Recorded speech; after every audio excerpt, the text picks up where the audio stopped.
क्या टूटा?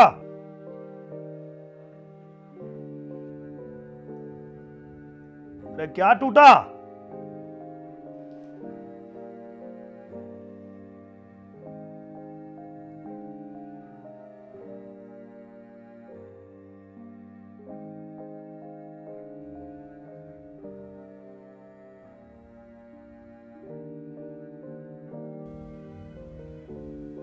कुछ बोलोगी?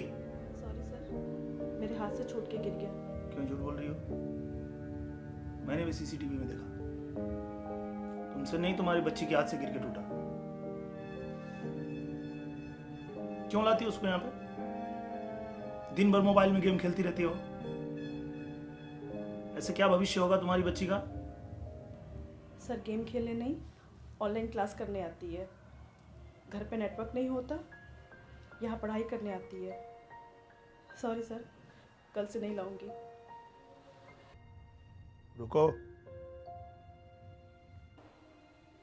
ग्लास शायद और टूट जाए।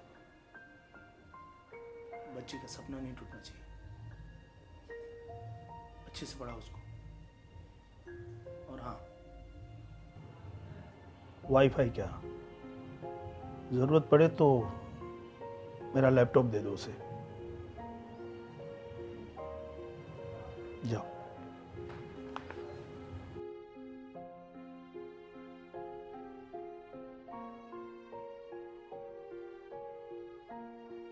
डेली लर्न भारत के हर बच्चे का अपना ऑनलाइन लर्निंग प्लेटफॉर्म। अब हर बच्चा पूरा करेगा अपना सपना, बनेगा डॉक्टर या इंजीनियर डेली लर्न के साथ।